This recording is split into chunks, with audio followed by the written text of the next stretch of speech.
Parte 1. Mi nombre es Tori, tengo 24 años y trabajo para el CEO más arrogante del norte. Si creen que esto es una película romántica, no tienen idea del infierno que vivo a diario. Hola, soy Tori. Victoria para el registro civil, pero si me llamas así, probablemente te ignore. Tengo 24 años y trabajo como secretaria ejecutiva en una de las constructoras más pesadas de Monterrey. Y miren, antes de que empiecen con sus comentarios de "ay, seguro se va a enamorar del jefe", déjenme detenerlos ahí. Yo no creo en esas tonterías. Crecí viendo a mi mamá trabajar el doble por hombres mediocres y me prometí que mi vida sería profesional, fría y objetiva. O al menos ese era el plan hasta que conocí a Sebastián Valenzuela. Sebastián no es el jefe sexy y misterioso de los libros. Es un dolor de cabeza con traje de diseñador. Es el tipo de hombre que entra a la oficina y el aire se pone pesado. Tiene 30 años, el ego del tamaño de la macroplaza y un mal humor que parece crónico. Mi primer día, ni siquiera me miró a la cara. Me tiró un fajo de documentos sobre el escritorio y me dijo, "Tori", y lo dijo con un tono de asco, como si mi nombre le estorbara en la boca. "Si estos planos no están digitalizados y corregidos para las 2 de la tarde, puedes ir recogiendo tus cosas". Eran las 12:30 del mediodía. Había más de 200 páginas. La fase del odio puro. Durante los primeros 6 meses, mi vida fue una tortura china. Sebastián tiene una obsesión enfermiza con el control. Una vez me hizo repetir un café 6 veces. 6 veces. Que si estaba muy caliente, que si la espuma no tenía la densidad adecuada, que si el grano no olía a lo que él quería. En la cuarta vez, les juro por mi vida que estuve a punto de vaciarle la cafetera en la cabeza. Lo miraba y sentía una rabia que me quemaba por dentro. Es ese tipo de hombre que te hace dudar de tu propia paciencia. Él me ignoraba en las reuniones. Yo tomaba notas, organizaba su vida, le recordaba hasta cuando tenía que respirar, y él me trataba como si fuera un mueble más de la oficina. A veces hablaba de mí en tercera persona estando yo presente. "Díganle a la secretaria que mueva la junta". Me daban ganas de gritarle, "Me llamo Tori y estoy a 2 metros de ti, pedazo de animal". Mis amigas me decían, "Tori, renuncia, ese tipo te va a causar una úlcera". Pero yo soy terca. No le iba a dar el gusto de verme rendida. Además, yo necesitaba el dinero y él, aunque me pesara admitirlo, era un genio en los negocios. Pero como ser humano, era un 0 a la izquierda. El día que casi lo golpeo, y no es broma. Hubo una junta con unos inversionistas extranjeros. Yo había preparado todo, pasé 3 noches sin dormir para que la presentación fuera perfecta. A mitad de la junta, uno de los tipos hizo un comentario machista sobre mí. Yo esperaba que Sebastián, como mi jefe, pusiera un límite. ¿Saben qué hizo? Se rió. Se rió con ellos y me pidió que fuera por más agua. Cuando salimos de esa sala, lo seguí hasta su oficina privada. Cerré la puerta tan fuerte que el vidrio vibró. Le dije de todo. Le dije que era un cobarde, que su dinero no le compraba la clase y que no me importaba si me despedía, pero que no volvería a permitir que me pisoteara así. Me acerqué tanto a él que podía oler su perfume, que, por cierto, olía delicioso, lo cual me dio más rabia todavía. Tenía el puño cerrado, lista para darle un golpe que recordaría toda su vida. Él se quedó callado. Por primera vez en meses, me miró de verdad. No como a una secretaria, sino como a una persona. Se soltó la corbata, se sentó en su silla y se tapó la cara con las manos. "Tori, lo siento", susurró. Ese fue el primer día que vi una grieta en su armadura. Pero no se confundan, la paz no duró mucho y lo que vino después fue todavía más complicado. Porque resulta que Sebastián Valenzuela tiene secretos que explican por qué es el monstruo que todos ven. Parte 2. Mi jefe pidió perdón, pero eso no borra meses de maltrato. O al menos eso me repetía a mí misma hasta que descubrí lo que escondía detrás de sus trajes de $1000. Después de que casi le suelto un golpe en su oficina y él me soltó ese "lo siento", las cosas en la constructora se pusieron extrañas. Yo esperaba que me despidiera, es más, ya tenía mi caja lista bajo el escritorio. Pero no lo hizo. Al contrario, empezó a tratarme con un respeto gélido que me ponía más nerviosa que sus gritos. Un par de semanas después, me pidió que fuera a su casa un sábado. "Asuntos de urgencia", dijo. Yo fui preparada para pelear, pero cuando llegué a su penthouse, no encontré al CEO imponente. Encontré a un hombre discutiendo a gritos por teléfono con su padre. Escuché cosas que no debí escuchar. Su padre, el fundador de la empresa, lo trataba como si fuera basura, humillándolo por un error mínimo y recordándole que nunca sería suficiente. Cuando Sebastián colgó y me vio ahí parada, su cara cambió por completo. Por primera vez vi el origen de su amargura. Sebastián no es malo por naturaleza, es un hombre que fue criado en un campo de batalla emocional. Su perfeccionismo extremo y sus gritos eran solo un reflejo de lo que él recibía en casa. En ese momento sentí una punzada de algo que juré que nunca sentiría por él, lástima. Pero me la tragué rápido. El hecho de que tu papá sea un tirano no te da derecho a ser un idiota conmigo, ¿verdad? Días después, tuve un problema personal serio. Mi mamá se enfermó y yo estaba en mi escritorio tratando de ocultar que estaba llorando mientras organizaba su agenda.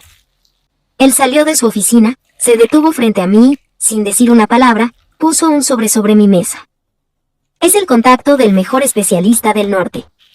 Ya tiene pagada la consulta y los estudios de tu madre. Vete a casa, Tori. No regreses hasta que ella esté bien.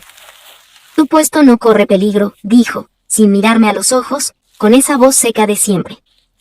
Yo me quedé congelada. No hubo un gracias de mi parte, ni un de nada de la suya.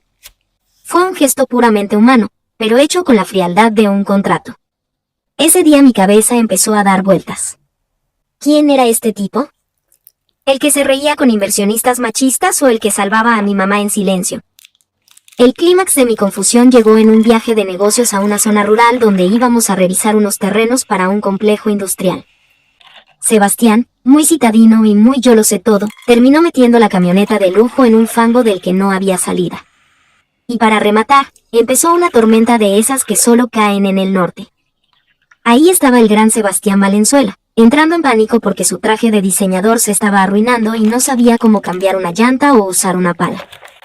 Yo, que crecí ayudando a mis tíos en el campo, me puse las botas, me amarré el cabello y tomé el control. A un lado, Sebastián. «Vas a ensuciar tus manos de seda», le dije con todo el sarcasmo que pude reunir.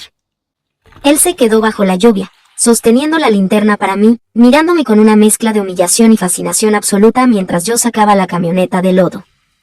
Estaba empapada, llena de tierra y furiosa, pero por primera vez, él era el que me miraba hacia arriba.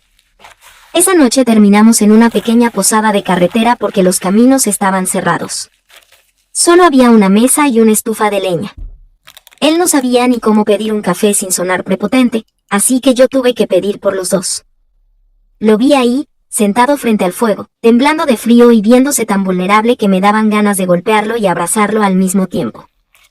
«Eres increíble, Tori», susurró de la nada, mirándome a través del humo del café. Yo le devolví una mirada de hierro. «Soy eficiente, Sebastián. No te confundas. Mañana volvemos a la ciudad y volverás a ser el jefe insoportable, y yo volveré a ser la secretaria que te odia. No arruines el trato». Él no dijo nada más. Pero el silencio en esa habitación pesaba más que 1000 gritos. Todavía no estamos juntos, y honestamente, no sé si quiero estarlo, pero algo se rompió esa noche en el lodo, y ya no hay vuelta atrás. Parte 3. Mi jefe ahora decidió que quiere mi atención, y honestamente, es más peligroso cuando es lindo que cuando es un idiota. Mi mente dice, huye, pero mi cuerpo no está recibiendo el mensaje. Después de esa noche en la posada, algo cambió en la atmósfera de la oficina. Ya no se siente como una zona de guerra, ahora se siente como un campo minado. Sebastián ya no grita. Ahora, cuando entra, lo primero que hace es buscar mi mirada. Y eso es mucho peor. Antes, odiarlo era fácil, ahora, ignorarlo es un trabajo de tiempo completo. Sebastián ha pasado de ser un robot a ser un hombre con una misión, ganar mi atención. Pero no lo hace con flores baratas, lo hace con detalles que me dan rabia porque demuestran que me ha estado observando. Un día, llego y encuentro en mi escritorio mis dulces favoritos, esos que solo se consiguen en mi pueblo. Otro día, me doy cuenta de que cambió mi silla por una ergonómica de lujo porque me escuchó quejarme del dolor de espalda. Y lo peor son sus ojos. Ahora, cuando le entrego un informe, sus dedos rozan los míos por accidente. Siento una electricidad que me recorre hasta la punta de los pies. Una de esas chispas que te hacen querer mandar la ética profesional por la ventana. Tori, quédate un momento después de la junta, me dijo ayer. Cuando todos se fueron, se acercó a mi escritorio. Se quitó el saco, se remangó la camisa, y Dios mío, esos antebrazos deberían ser ilegales, y se apoyó frente a mí. El olor de su perfume inundó mi espacio personal. ¿Vas a seguir fingiendo que no pasó nada en esa posada?, susurró, inclinándose tanto que podía sentir su respiración en mi mejilla. En ese momento, les juro que mi centro y mi corazón estaban haciendo una fiesta. Mi pulso estaba a 1000. Tenía unas ganas locas de agarrarlo por la corbata, estamparlo contra la pared y besarlo hasta que se le olvidara cómo se llama. El ambiente estaba tan cargado que podías cortar la tensión con un cuchillo. Él bajó la mirada a mis labios y yo hice lo mismo. Estábamos a centímetros. Podía ver el deseo en sus ojos, un deseo que ya no era de poder, sino de necesidad. Pero entonces, mi cerebro gritó, no. Recordé los 6 meses de desprecios. Recordé cómo se rió con los inversionistas machistas. Recordé que él es el dueño de la constructora y yo soy la chica que limpia sus desastres. Me separé de golpe, haciendo que mi silla chillara contra el suelo. Sebastián, no, le dije, con la voz más firme que pude fingir. No soy un juguete para que te entretengas porque te diste cuenta de que soy una persona real. Mi corazón dice que eres guapo, y mi cuerpo dice que te desea, pero mi dignidad vale más que cualquier noche contigo. Él se quedó como si le hubiera dado una bofetada. No se enojó, se vio herido. No te veo como un juguete, Tori. Te veo como lo único real que hay en este edificio de cristal, respondió él, intentando tocar mi mano. Retiré la mano como si me quemara. Me vale que sea guapo, me vale que me haya ayudado con mi mamá, y me vale que me mire como si fuera la última mujer en la tierra. No voy a ser la secretaria que cae a la primera de cambio. No voy a darle el gusto de que piense que puede borrar meses de arrogancia con un par de miradas intensas. Él insistió, déjame invitarte a cenar. Una cena de verdad. Sin oficina, sin contratos. Casi cedo. Estuve a punto de decir que sí. Pero lo miré y vi su reloj de lujo, su oficina de millones y recordé que yo todavía tengo que tomar el transporte público para llegar a casa. Somos de mundos distintos y él todavía tiene mucho que demostrar antes de que yo le permita tocar siquiera un cabello de mi cabeza. La respuesta es no, jefe. Ahora, si me disculpa, tengo que terminar de organizar sus correos de mañana.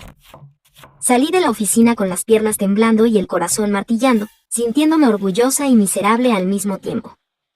Porque la verdad es que me muero por él, pero me quiero más a mí. Y Sebastián Valenzuela va a tener que sudar frío si realmente quiere entrar en mi vida. Parte 4. Mi ex creyó que podía marcar territorio, pero despertó al monstruo. Hay momentos en la vida donde el tiempo parece detenerse para darte una bofetada. Para mí, ese momento fue ver a Daniel en el lobby de la constructora. Daniel, el tipo que me engañó, que me hizo sentir pequeña durante 2 años y que pensaba que, porque ahora trabajo en un edificio elegante, me había vuelto demasiado pretenciosa para él. Victoria, deja de hacerte la importante y sal de aquí, gritó Daniel, ignorando a la recepcionista. Me agarró del brazo con esa fuerza posesiva que tanto odiaba. Me bloqueaste de todos lados, pero sé que me extrañas. Vámonos, este lugar no es para una chica como tú. Yo estaba paralizada. No por miedo a él, sino por la vergüenza de que mis compañeros estuvieran viendo mi pasado más tóxico en exhibición. Estaba por soltarle una respuesta mordaz cuando escuché el sonido metálico de las puertas del elevador. Sebastián no salió caminando, salió como si el edificio le perteneciera y alguien hubiera osado manchar su suelo. Su mirada pasó de los papeles en su mano a la mano de Daniel apretando mi brazo. En ese segundo, vi como su mandíbula se tensó tanto que pensé que se le romperían los dientes. «Suéltala». La voz de Sebastián fue un susurro letal. No gritó, pero el lobby entero se quedó en un silencio sepulcral. Daniel, en su infinita estupidez, no soltó mi brazo. Al contrario, me jaló hacia él. ¿Y tú quién eres? ¿Su dueño? Es mi mujer, no te metas. Esa fue la gota que derramó el vaso. Sebastián caminó los 3 metros que nos separaban en un segundo. Con un movimiento rápido y experto, golpeó la muñeca de Daniel para que me soltara y lo estampó contra la columna de mármol del lobby, sujetándolo del cuello de la camisa. Vuelve a decir que ella es tuya y te juro que lo último que verás será el fondo de una celda, le siseó Sebastián a centímetros de su cara. Ella no es tuya. Ella no es de nadie. Pero trabaja para mí, y en mi empresa, a las mujeres se les respeta. Si vuelves a ponerle un dedo encima, te voy a destruir legal, financiera y físicamente. ¿Me entendiste, basura? Daniel estaba pálido, temblando. Sebastián lo soltó con un empujón que lo mandó directo a la puerta de salida. Seguridad, asegúrense de que este individuo no vuelva a pisar ni la banqueta de este edificio. Sebastián no me preguntó si estaba bien. Me tomó de la mano, sus dedos estaban calientes, casi quemaban, y me llevó hacia su elevador privado. No soltó mi mano en todo el trayecto hasta el piso 20. Al entrar a su oficina, cerró la puerta con llave y la fuerza con la que lo hizo que los cuadros en las paredes temblaran. Él empezó a caminar como un animal enjaulado, tirándose del cabello, desabrochándose el saco y lanzándolo al sofá. Estaba fuera de sí. Ese idiota. Ese infeliz te tocó. Te puso las manos encima. Gritaba, golpeando su escritorio con el puño. ¿Cómo pudiste estar con alguien así, Tori? ¿Cómo permitiste que alguien te tratara como si fuera su propiedad? Fue hace años, Sebastián. No tenía por qué pasar esto. Le grité de vuelta, tratando de ocultar que mis propias manos temblaban de la adrenalina. Él se detuvo en seco y me miró. Sus ojos no eran los del jefe arrogante, eran los de un hombre atormentado por los celos y el deseo contenido de meses. Se acercó a mí con pasos lentos, peligrosos. No lo soporto, Tori. No soporto la idea de que alguien más te haya besado, de que alguien más piense que tiene derecho a hablarte así. Me estoy volviendo loco en esta oficina. Intento ser profesional, intento respetar tus límites, pero cada vez que te veo, cada vez que huelo tu perfume, siento que voy a estallar. Me acorraló contra la gran ventana que daba a toda la ciudad. Sus manos se apoyaron a ambos lados de mi cabeza, atrapándome. Estaba tan cerca que podía sentir el calor que emanaba su cuerpo. Dime que lo odias. Dime que no sientes nada por él. Su voz se rompió, volviéndose una súplica ronca. Lo odio, Sebastián. No siento nada por él desde hace una eternidad, susurré, perdiéndome en sus ojos oscuros. Entonces siente algo por mí. Porque yo ya no puedo fingir más. Sebastián acortó la distancia y me besó. No fue un beso suave, fue un reclamo. Fue como si estuviera tratando de borrar la huella de cualquier otro hombre en mi vida. Sus manos bajaron a mi cintura y me pegó a su cuerpo con una urgencia que me dejó sin aliento. Mi cerebro, ese que decía no te enamores del jefe, se apagó por completo. Mi orgullo se derritió ante la forma en que él me buscaba, como si yo fuera su único refugio. Lo rodeé con mis brazos, enterrando mis dedos en su cabello, respondiendo su beso con la misma hambre que él tenía. Me levantó y me sentó en su enorme escritorio de caoba. Los papeles volaron, su laptop se cerró de golpe, pero no nos importó. En ese momento, en esa oficina donde tantas veces me había tratado con frialdad, Sebastián me demostró que me deseaba más que a su propia empresa. Por fin estábamos juntos. Mi corazón latía contra el suyo y, por primera vez, no me importó que esto fuera el cliché que siempre juré evitar. Porque si el error se sentía así de bien, yo no quería tener la razón nunca más. Pero mientras él escondía su rostro en mi cuello, yo sabía una cosa, esto no era el final. Esto era abrir una puerta que, una vez cruzada, no tenía vuelta atrás. Parte 5. La mañana siguiente fue un sueño, hasta que la puerta se abrió y la realidad nos golpeó en la cara. El pasado de Sebastián tiene un nombre, y es aterrador. Dicen que después de la tormenta viene la calma, pero en mi caso, después de la tormenta en el escritorio de Sebastián, vino una mañana que se sintió como un sueño prohibido. Me desperté con el sonido de su cafetera de lujo. Ver a Sebastián Valenzuela, el CEO más temido del norte, caminando por su cocina solo con un pantalón de pijama, preparándome el café que antes yo le hacía a él, fue desarmante. Por un momento, me olvidé de mis reglas. Por un momento, no fui la secretaria y él no fue el jefe. Éramos solo Tori y Sebastián. Me miró con una ternura que me asustó. Me dijo que no quería que fuera a la oficina hoy, que quería que nos quedáramos ahí, lejos de los contratos y las llamadas. Pero mi orgullo es más fuerte que mi deseo. No, Sebastián. No voy a ser la chica que se esconde. Si esto es real, entramos juntos por la puerta principal. Llegamos a la empresa por separado para mantener las apariencias, pero el aire en el piso 20 estaba cargado. Cada vez que pasaba por su oficina, mi piel recordaba el roce de sus manos. Estábamos en una burbuja de felicidad que duró exactamente 2 horas. A las 11 de la mañana, las puertas del elevador se abrieron con un golpe seco. No fue un empleado, ni un cliente. Fue don Alberto Valenzuela, el padre de Sebastián y el verdadero dueño del imperio. El ambiente se congeló. Don Alberto es como Sebastián, pero sin alma. Es un hombre de la vieja escuela, de esos que creen que las personas son piezas de ajedrez. Entró a mi área de recepción sin siquiera mirarme, como si yo fuera parte del papel tapiz, y pateó la puerta de la oficina de su hijo sin anunciar. Desde mi escritorio, escuché los gritos. No eran gritos de trabajo, eran insultos personales. Me enteré del espectáculo que armaste en el lobby ayer, Sebastián. Golpeando a un muerto de hambre por una empleada. La voz de su padre retumbaba en las paredes. ¿Perdiste la cabeza? No te puse al frente de esta constructora para que anduvieras de héroe de novelas baratas con una secretaria de 24 años. Salí de mi silla, con el corazón en la garganta. Quería entrar, quería defenderlo, pero escuché a Sebastián tratar de mantener la calma. Ella tiene nombre, padre. Se llama Tori y es más eficiente que todo tu consejo de administración junto. No me importa cómo se llama, escupió Alberto. Es una distracción. Y en este mundo, las distracciones se eliminan. O la despides hoy mismo y te comprometes con la hija de los socios que ya acordamos, o te quito la presidencia de la empresa ahora mismo. Elige, tu capricho de oficina o el imperio que te tomó 10 años construir. Hubo un silencio que me pareció eterno. Un silencio que me rompió por dentro. Me quedé ahí parada, mirando la puerta cerrada, esperando que Sebastián gritara que no, que yo valía más que su puesto. Pero el silencio continuó.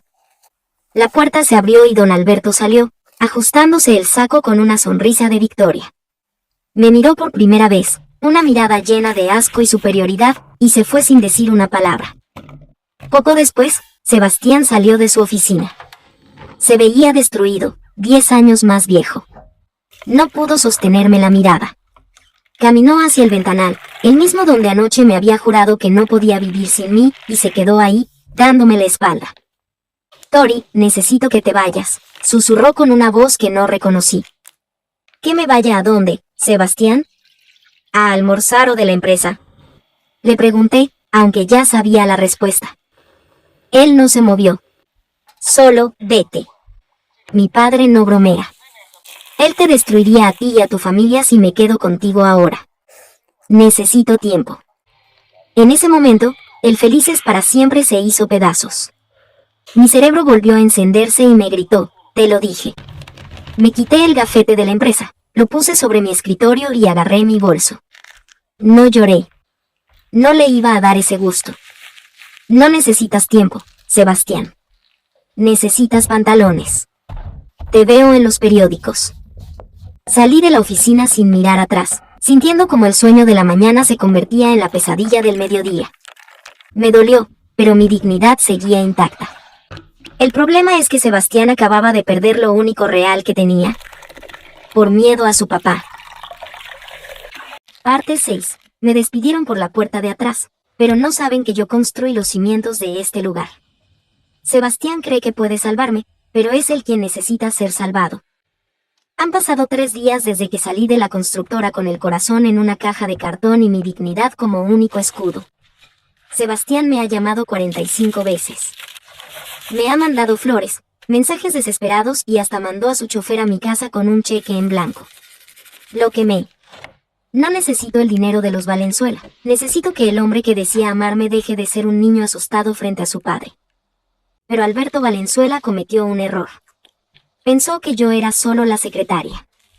Olvidó que durante 2 años, yo fui quien organizó cada contrato, quien guardó cada archivo confidencial y quien conoce dónde están enterrados todos los esqueletos financieros de esa empresa. Ayer, Sebastián apareció en mi puerta bajo la lluvia. Se veía fatal, barba de 3 días, la ropa arrugada y los ojos rojos. Ya no era el CEO prepotente, era un hombre roto. Tori, por favor, escúchame, me rogó, intentando entrar. He estado moviendo todo. Estoy creando una cuenta para ti, te conseguí un puesto en otra empresa amiga, no dejaré que te falte nada, solo dame tiempo para manejar a mi padre. Lo miré con un asco que le dolió más que cualquier golpe. ¿Manejar a tu padre? ¿Comprarme un puesto en otro lado? Le solté, acercándome tanto que podía sentir su desesperación. Eres un cobarde, Sebastián. Me ofreciste el mundo en tu escritorio y a la primera sombra de tu papá, me tiraste a los lobos. No quiero tu dinero ni tus contactos. Quería al hombre que se enfrentó a mi ex en el lobby, no al títere que baja la cabeza en el piso 20. Le cerré la puerta en la cara. Pero él no se fue. Se quedó afuera, gritando bajo la lluvia que me amaba, que iba a arreglarlo. Fue patético y hermoso al mismo tiempo, pero yo ya no estaba para palabras. Estaba para acciones. Esta mañana, recibí un mensaje de texto de una fuente anónima, probablemente alguien en la oficina que odia a Alberto tanto como yo. El viejo Alberto está planeando absorber una constructora pequeña mediante fraude para limpiar su imagen. Y adivinen quién tiene las pruebas de que ese fraude empezó hace meses bajo la firma de Alberto, no de Sebastián. Exacto. Yo. Me puse mi mejor traje, el que Sebastián me regaló una vez y que nunca me atreví a usar. Me maquillé como si fuera a una guerra y me presenté en la oficina de don Alberto. No pedí cita. No saludé a la nueva secretaria. Pateé la puerta de la oficina del viejo igual que él lo hizo con su hijo. ¿Qué haces aquí, niña? Seguridad ya está en camino, dijo Alberto, sin siquiera levantar la vista de sus papeles. Diles que traigan café, Alberto, porque nos vamos a tardar. Le puse una carpeta roja sobre su escritorio de mármol. Ahí están los registros de la licitación de 2023. Los que tú alteraste a espaldas de Sebastián. Si no reintegras mi puesto, me pides una disculpa pública y dejas que Sebastián maneje esta empresa sin tu sombra. Este archivo estará en la fiscalía antes de que termine tu almuerzo. El viejo se puso pálido. La arrogancia se le escurrió por el traje. En ese momento, Sebastián entró a la oficina. Vio la carpeta, me vio a mí y luego vio a su padre temblando. Sebastián no defendió a su padre. Se puso a mi lado, puso su mano sobre la carpeta y miró a Alberto con una frialdad que me dio escalofríos. Se acabó, papá, dijo Sebastián con una voz de trueno. Tori no solo se queda. Tori se convierte en mi socia. Y tú te vas a jubilar hoy mismo si no quieres terminar tus días en una celda. Elige, tu orgullo o tu libertad. La tensión en esa oficina era tan alta que sentía que las ventanas iban a estallar. Estábamos los tres en un duelo a muerte. Alberto miraba a Sebastián como si no lo conociera, y Sebastián me miraba a mí como si fuera su única salvación. Yo no sonreí. No sentí victoria todavía. Porque aunque Sebastián finalmente sacó las garras, el daño estaba hecho. Lo miré a los ojos y le dije: hiciste lo correcto, Sebastián. Pero no te equivoques, esto lo hice por mí, no por nosotros. Ahora, lárgate de la oficina de tu padre. Tenemos una empresa que salvar y tú y yo todavía tenemos una cuenta muy larga que cobrar. Salí de ahí sintiéndome la dueña del mundo. Pero por dentro, mi corazón gritaba. ¿Es posible reconstruir algo sobre las cenizas de una guerra familiar? Mañana es el final de esta historia, y les juro que nadie está preparado para lo que voy a decidir. Parte final, el fin de la guerra y el inicio de algo real. Resulta que las películas románticas no eran una estafa, solo me faltaba el protagonista correcto. Después de la tormenta que desatamos en la oficina de Alberto, el mundo no se detuvo, pero el mío cambió para siempre. Alberto Valenzuela se retiró oficialmente por motivos de salud, aunque todos sabemos que fue por los archivos que yo tenía en mi carpeta roja. Pero lo más difícil no fue derrocar al villano, fue decidir qué hacer con el héroe que me había fallado. Sebastián no volvió a ser el mismo. Durante un mes, no me pidió que volviera a la empresa. En lugar de eso, cada mañana llegaba a mi casa una nota escrita a mano. No eran poemas cursis, eran disculpas reales. Me contaba cómo estaba reestructurando la empresa, cómo estaba creando un fondo de becas para mujeres jóvenes en la construcción y cómo, por fin, estaba yendo a terapia para sanar el desastre que su padre dejó en su cabeza. Un viernes por la tarde, recibí un paquete. Era un libro. Adentro había una nota que decía: sé que odias los clichés, pero tú eres mi gravedad, Tori. Eres lo único que me mantiene en el suelo cuando todo lo demás se cae. Te espero donde todo empezó. Fui a la oficina, pero no al piso 20. Fui al lobby, donde el ex de la universidad intentó humillarme y donde Sebastián me defendió. Ahí estaba él, pero ya no llevaba ese traje de 3 piezas que parecía una armadura. Llevaba jeans y una camisa blanca con las mangas remangadas. Se veía humano. Se veía como el hombre del que me enamoré en la posada bajo la lluvia. No quiero que seas mi secretaria, Tori, dijo frente a todos, sin importarle quién escuchara. No quiero que seas mi empleada. Quiero que seas mi socia, mi igual y, si me perdonas lo suficiente, la mujer con la que quiero compartir cada café de mi vida, aunque tenga burbujas de aire. Se arrodilló, pero no para pedirme matrimonio, todavía, sino para ponerse a mi altura. Me entregó una llave de oro. Es la llave de tu nueva oficina. Al lado de la mía. Somos un equipo ahora. Y esta vez, nadie, ni mi padre ni mis miedos, se va a interponer entre nosotros. En ese momento, sentí que el corazón se me salía del pecho. Miré a ese hombre que pasó de ser un robot arrogante a alguien que estuvo dispuesto a perderlo todo por defenderme. Vi sus ojos brillando de verdad y supe que el perdón no es debilidad, es la fuerza de empezar de nuevo. Lo agarré de la camisa, lo levanté y lo besé con toda la fuerza que tenía. Todo el lobby estalló en aplausos, como en el final de The Proposal o How to Lose a Guy in 10 Days. Fue ese beso que te hace sentir que el mundo es un lugar mejor. Un año después. Hoy, la constructora Valenzuela y Asociados, sí, ahora mi apellido también está en el logo, es la más exitosa del norte. Sebastián y yo seguimos peleando por quién hace mejor el café, pero ahora las peleas terminan con risas y planes para el futuro. Sebastián resultó ser el hombre más tierno, detallista y protector del mundo. El público lo perdonó, mi mamá lo ama, sobre todo porque todavía le manda al mejor médico cada mes, y yo. Bueno, yo descubrí que ser cínica era solo una forma de protegerme. Ya no soy la secretaria que odia los clichés. Soy la mujer que escribió su propia historia, con un jefe que aprendió a ser hombre, un ex que desapareció del mapa y un amor que se siente como la mejor película que jamás he visto. Porque a veces, para encontrar el felices para siempre, primero tienes que estar dispuesta a quemarlo todo y construir algo nuevo sobre las cenizas. Fin.